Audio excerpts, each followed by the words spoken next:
Okay, so how about ones that humbling with store management like this? Okay.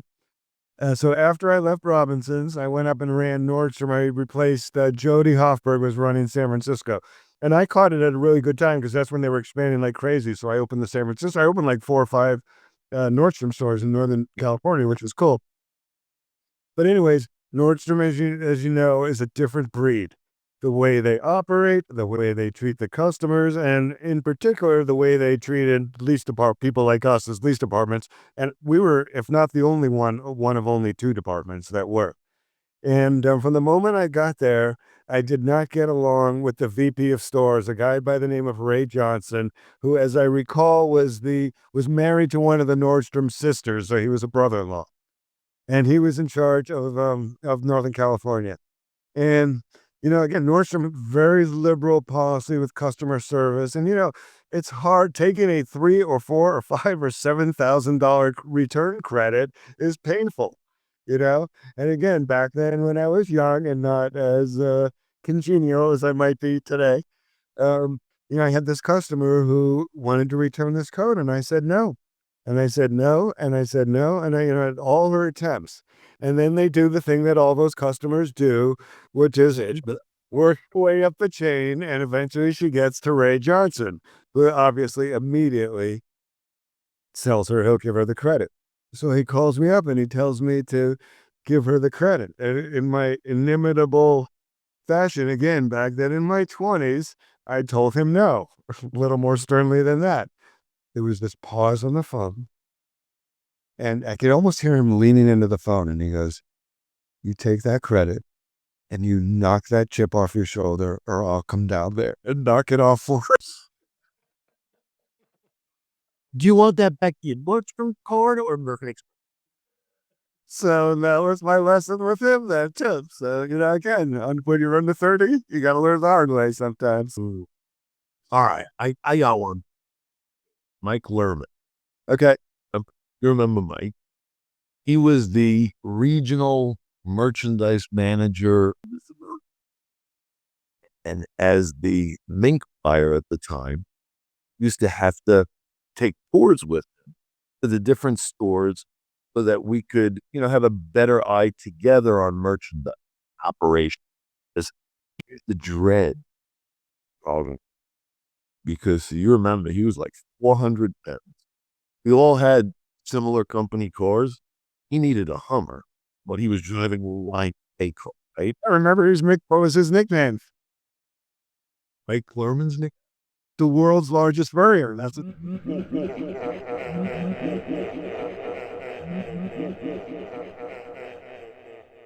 Okay, so our first stop was Maryville, Indiana. And actually, our first stop was Bob Evans, the restaurant. And I remember sitting across from Mike, and he orders this big bowl of, it was biscuits and gravy, like a southern, it looked like vomit. And, and he's like, "Aren't you going to eat anything?" I said, "I'm just going to have coffee." Have my coffee. He eats that and probably a loaf. And now we head to Merrill, to the store. Into the store. It was just I don't know, a greeting call. It was literally just, a meet and greet kind of thing. I didn't have time to go through the inventory. He goes, "Come on, we gotta get out of here." Okay, so now we drive 2 hours to get to Maryville, eat at Bob Evans. Now we gotta leave and we head to North Rivers. Okay. At North Riverside, I thought we're going to the mall and stop at a place called Bishop's Chili. He said, "This is the best chili in the world." This is why we called her the world's largest furrier. Yes, yes. Anyway, we must have been there for 45 minutes to him. And he was correct. It was delicious chili. After that, now we go to North Riverside. Artie was the regional. I mean, the store manager, Marty Cohn. And we go in there. Now, I knew Artie for years. I don't think I had 5 minutes with merchandise. says, come on, we got to go. We got to go to Yorktown. Okay. Or now this was the day. On the way between North Riverside and Yorktown, there was a chicken place. I think it was called Pioneer Chicken, like a fast food. It was either Brown's or Pioneer. Sure, they're both. I think they're both all over Chicago. Yeah. We literally left Bishop's Chili on the way now to Yorktown. He says, I got to stop and get something to eat. And we go through the drive-through, and it was like a little box chicken. For him, it was a snack. I think it was a family meal for food. He was driving with this thing on his lap. His belly was already hitting the steering. And now he's got greasy fingers. It's like turn, the right turn. I'm going to die on the strip. I knew it. Anyway, we finally do get to Yorktown. Spent about time. I guess he was full. We must have spent 45 minutes in York. But we're talking 80-20 amount of time spent in fast food places versus stores. That's what I'm saying. At least in Yorktown, he must have been full because I was able to actually go through the inventory. And I didn't want him touching it because his hands were greasy still. So that was sort of humbling because this was my boss. And I always just wanted to be that guy that, go a little bit extra, which will lead me into another story.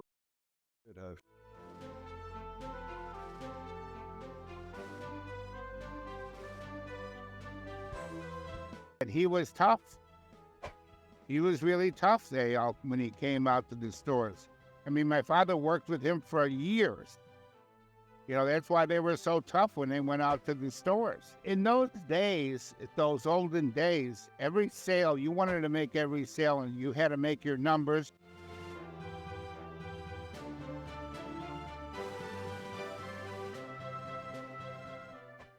So when I first joined Ever, they would not put me in the training program because I did not have a college.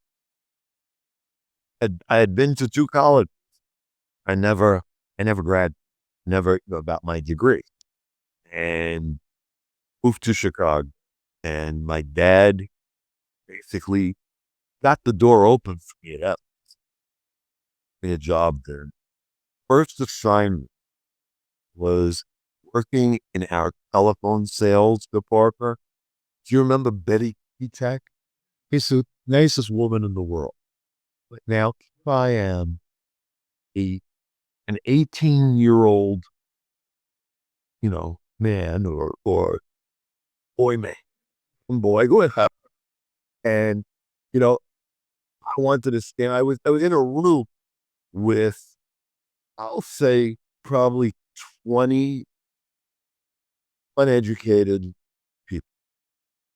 Their job, strictly our job, I was one of them at the time, was to contact customers that had their furs, that had purchased furs or had their furs in storage, to contact them for additional service, to either restyle or cleanings. Well, I was earning $3 an hour. It was 1977. So it wasn't terrible, but, for an 18-year-old kid, well, I wanted more. And I don't know, I just felt like do more. These people were going to work in shorts, summertime. They were going to work in shorts, t-shirt. I went to work, even though I was sitting in their office. Sport jacket, a tie, and a dress shirt, and slack. And I felt like I was much more professional. Anyway, I was contacting people, and they had what they called the Soft-O-Pelt Preservation Process. I think in English it translated to bullshit. This is all nothing bad on services. they made it sound as if they were taking out the lining of the coat.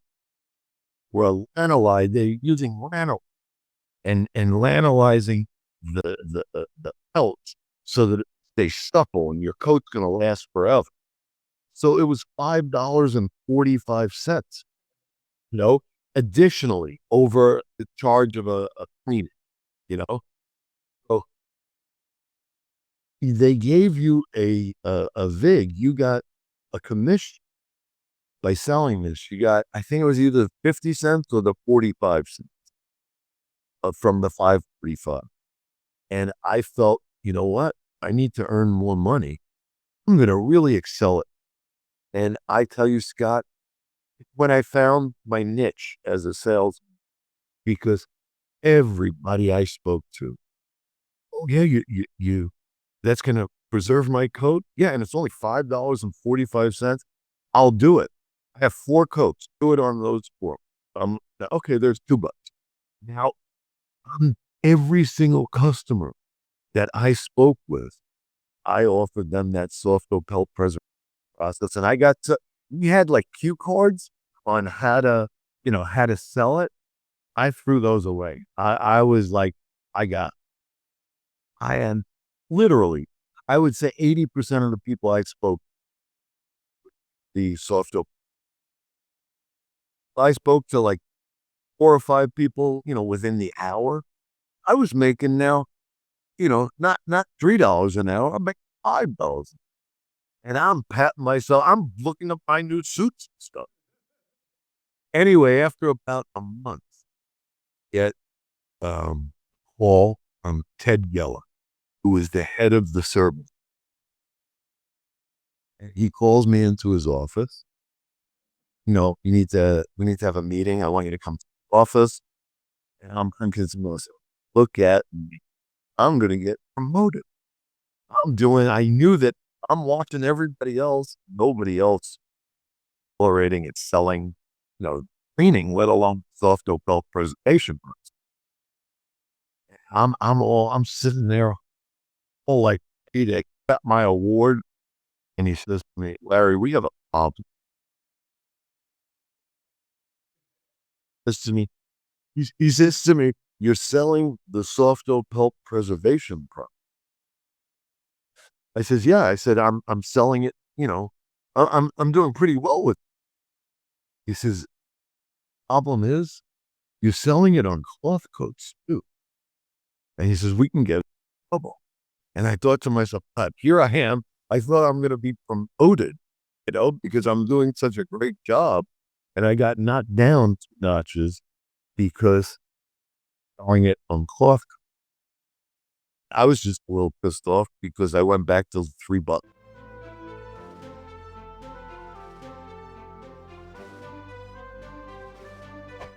My mother was a model at a store downtown Philadelphia, and my father went to work at that store. Somehow, I don't know how, ended up in the fur department. With his knowledge of furs, he became well known in the business. And somebody from Chicago offered him a better job, more money, and a managerial job. My father and mother picked up and moved to Chicago, not knowing a soul. And my father went to work for this man for several months and found out he was a goner and couldn't work for him anymore. So he quit, and he said to my mother, I'm going to open up my own store. They put an ad in the Tribune, in the Sunday Tribune, for squirrel scarves, which were very popular in the early 30s. And somehow he came up with the name Evans, and he rented a storefront in the State and Lake building. And Monday morning, my mother and father walked up the, how many flights it was, and women were lined up 4 flights down by the squirrel scarves. This is in the midst of the Depression, and that's how the business got started. They sold out in an hour. He had a very forceful personality and was highly critical of people and demanded a lot from everybody. He ruled with an iron fist, that Ted Geller. He had In fact, I remember one time, and he wanted to teach me young to put me in my place as far as my family ties and everything, and he was right because I was a little too cocky. Like I remember one time I was sick, he called around till he found me because I wasn't really sick. So and he found me. So okay, here, let me think of what I can do here. Save that for the end. Okay, here's another embarrassing one. You ever have to deal with David and when you were in LA? LA? No. Okay. So I don't think David actually ever toured the LA one in the 2 years that I was there. okay, well in the almost 2.5 in the 3 years before I went to San Francisco, he came a couple times. And because he's my cousin, I had to be the one to schlep him around and everything. Entertain him. Which was fine, unless you're fucked up. And one thing that was really hard for me back in those days, especially in a place like LA, remember, we were driving from from San Diego to Santa Barbara to Palm Desert to that whole triangle. There was no GPS. You had to learn your way around. And I was not one good with maps. And it's like it took me repetition to learn shit like that. So David would come out. David did not have a lot of patience for mistakes and whatnot. And David used to come in on his private plane, and he'd fly it and land it in Burbank. Now, I don't know if you've ever been to the Burbank airport, but as I recall, you have to cross this set of tracks to get there. That's not the easiest set of tracks to get around. Yeah. And one time taking him, and remember, it's his private plane, so he's not on a schedule or anything. But one time taking him back to Burbank, I literally could not get across the tracks to get to the other side. As he's huffing and puffing, and the exasperation increases. And then Larry's in the back seat, like ready to kill me. And finally, I did get him there, but for months, he would say to me, "Have you figured out how to get to Burbank yet?" And you just find the hard way sometimes. You know what? He used to make me nervous. That's what it was. He made me, well, because of the way he was, it was either the charming thing or he made you very nervous around. Yes. Because you wanted to please. Simple as that. By pleasing him, being in his good graces, it was a good place. There were many sides to A.L. Meltzer's son David, the heir apparent, who would ascend to the top of the Evans throne in the early 1960s. There was David Meltzer, the boss, similar in some ways, yet very different in others from his father.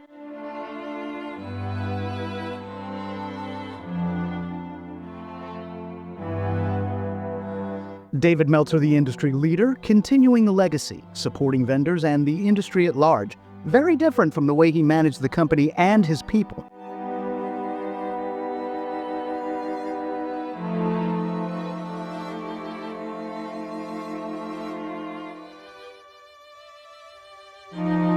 There was David Meltzer, the kingmaker, expanding upon his father's retail legacy to carve out his own slice of Evans history, having expanded the company beyond what was left to him by his father A.L.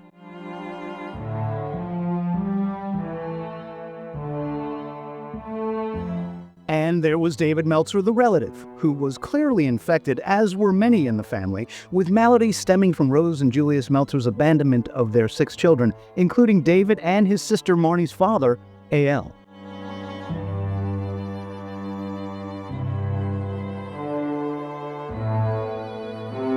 There was David Meltzer, the territory marker, who did not want his positions usurped or challenged and fought back at all such attempts. And there was the man whose entire identity was wrapped up in Evans furs, maybe even more so than his father A.L.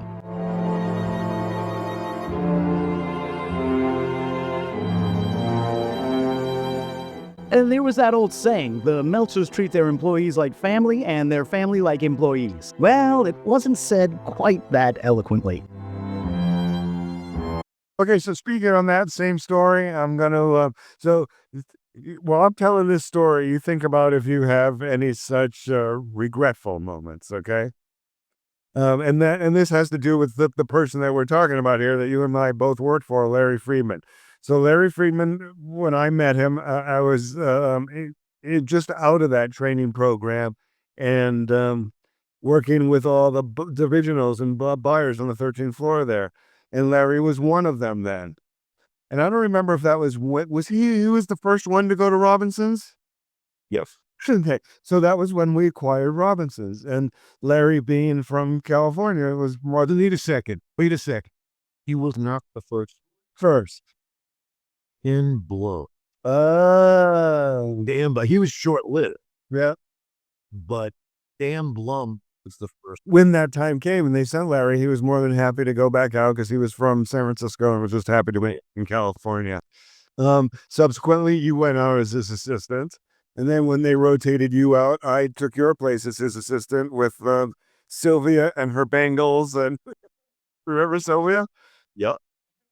And Larry was great trainer, great mentor. I love Larry to death. Me. So then they rotated me out of there and I went to San Francisco for 2.5 years. And as I said earlier, that was a great time to be at Nordstrom in the Bay Area because they were opening stores every 6 months. And so I opened 4 or 5 stores there. And then they called me one day and they said, this is my most regretful moment in this company. They called me one day and they said, we're getting rid of Larry Friedman and we want you to go back and take over LA because that was our largest lease department. So again, as a young whippersnapper, I'm like, woohoo, because this is a great opportunity. I didn't stop and think about, the false clouds, and also, if it wasn't me, it was going to be somebody else. They were making the move, right? Oh, absolutely. So, and this also coincides with the story I think you and I talked about the last time we spoke, where I talked about Craig O'Malley and I discussing Bob McGrath and him coming out of the bathrooms, the toilet stall in the bathroom. So this is all that same thing. But anyways, so okay, you're going to go back to LA and you're going to take over running those 15 stores, which is, our largest lease department in the business. And they had me go, and again, I regret doing this to this day. So they had me, and I wish I could have taken it back, but there's no way, and it ruined my relationship with him, obviously. I kind of tried, but it never recovered. When we went to Robinson, they had me go wait in the dress department. And they did that, and then you march in like a good soldier, and here, the old boss, the new boss is the same as the old boss. Here's the new boss. And that was like I said, when I think about my regretful moments at Evans, that's my biggest regretful moment because again, that was the guy that mentored me. I probably learned more from him than anybody else when I was in that company in those 2.5 years there. He had a real subtle, hands-off system of running us through his meat grinder and having you really learn at the end of it. And so, like, to this day, when I think about it, I still feel bad.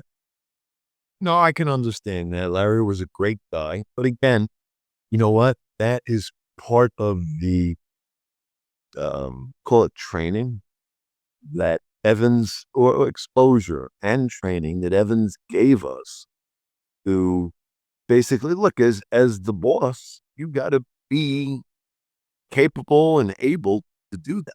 Yep. You know what I mean? It's a tough thing. Had been me. I had something similar, but it was with Jeffrey Meltzer. Remember, I replaced him in Hong Kong. And although, honestly, I wasn't regretful at the time because I was more concerned about the company and feelings. And I was the guy that was traveling, all the time to Hong Kong. And when Stuart Amy left, and then, what was it? Tommy, Tommy?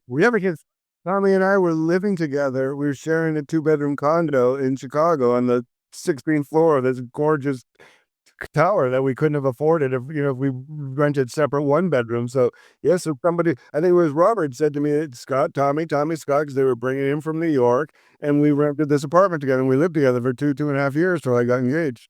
Yeah. Well, so I guess it was Tommy, and that Tommy left to start his own business. First, Stuart left to start his own business.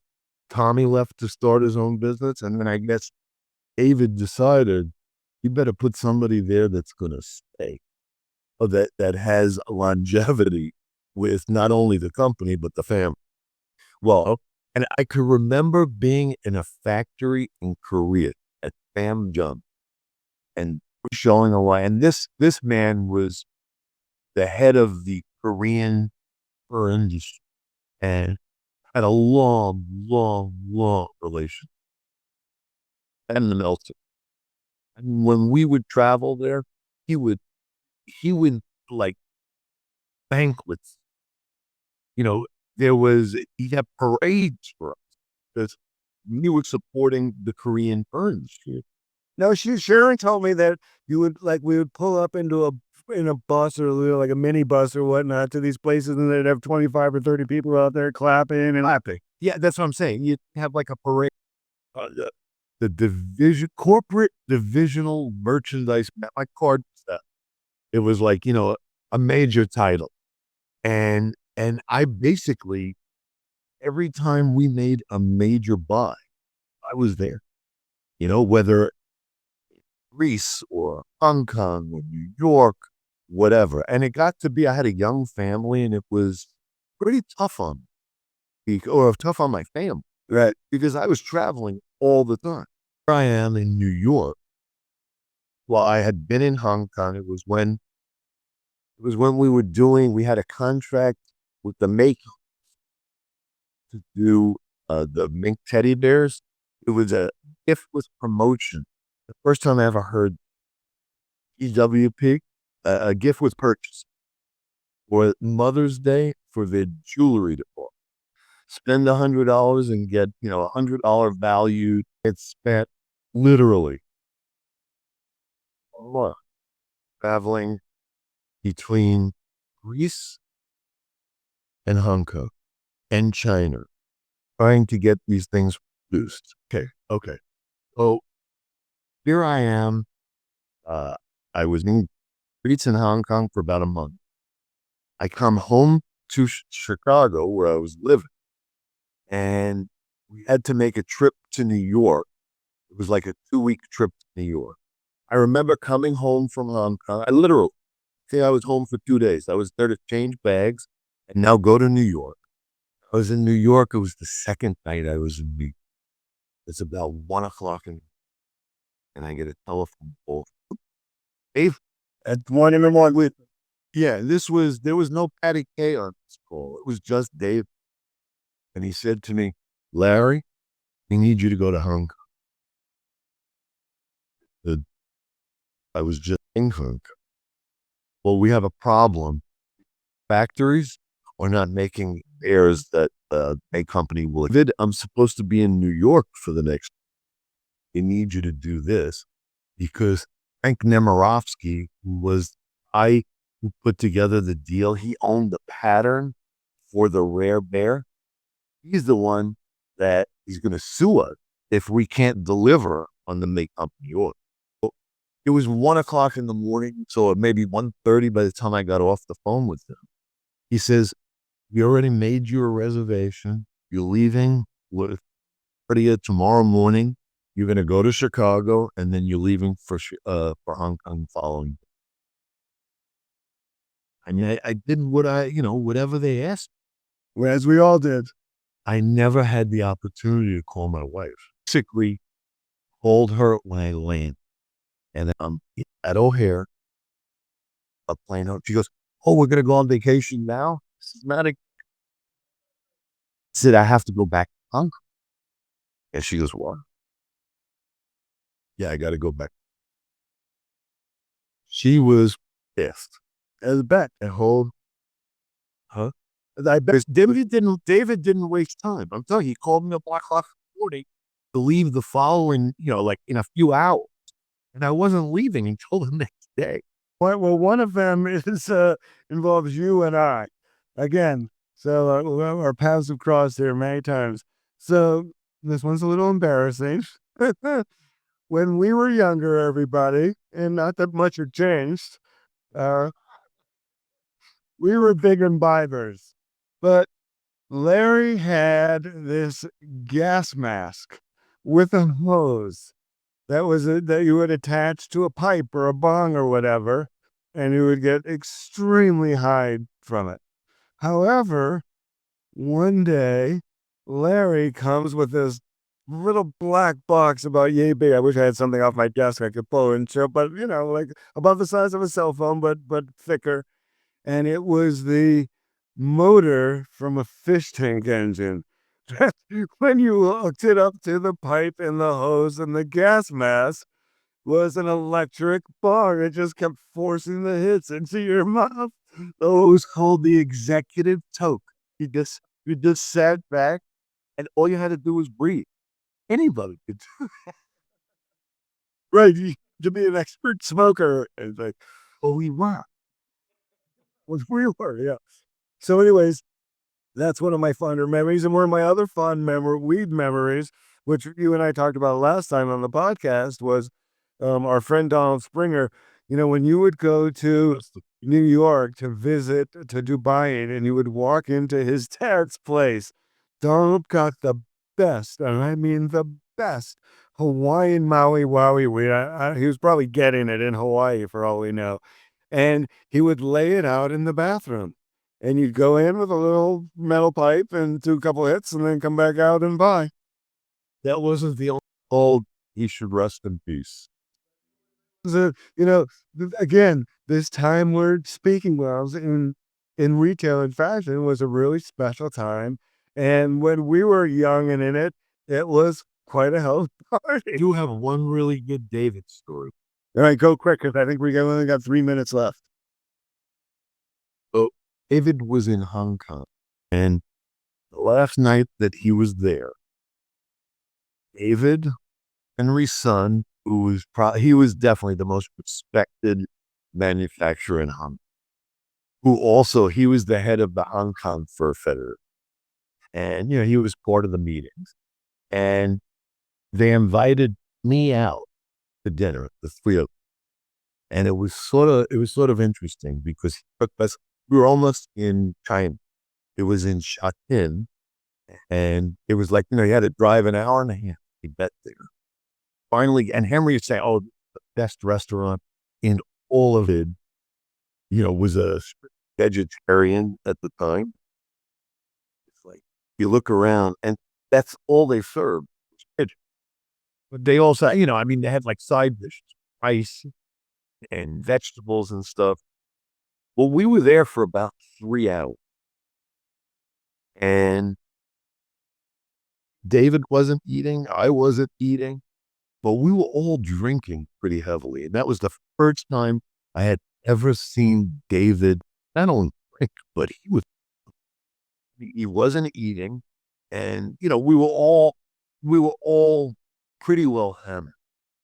And leave there at about, well, I'll tell you how hammered.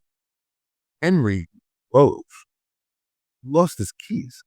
He had to call his wife at like 1:30 in the morning, or at 12, maybe it was 12 o'clock. Come and bring a set of keys for his safe. That's not it. Anyway, we dropped David off at the hotel. Henry still drove. He dropped David off at the Shangri-La Hotel. And it had to be, by this point, 2:30 in the morning. And we say our goodbyes. Henry dropped me off. I go home. And it was about 6 or 6:30 in the morning. I get a call phone. It's David. And anytime Patty Kay wasn't the one who made the contact, you knew something was wrong. If he's making the call. He calls and he says, Larry, need your help. What's the problem? He says to me, I overslept. He says, make a flight. I think he was meeting Sharon, one of his wives, in Hawaii. Oh, he goes, I'm going to miss my flight. I don't have time to pack my bag. I'm just going to leave and go to the hotel. You please go to the hotel, and my bag's packed, and then hotel. His room was a mess.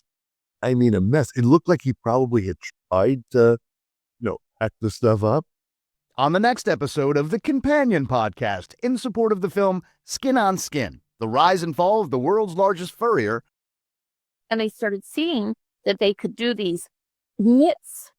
And that's how they got so involved in that and started doing that. No one else was really doing that, but Evan started doing it. And it was all because of the furs. I started as a floor boy, sweeping the floor, making deliveries, making coffee, do the all odd works. I knew nothing about furs. When she get the paperwork, she'd take that little card out and move it to Philadelphia. You could smell his cologne halfway down the block.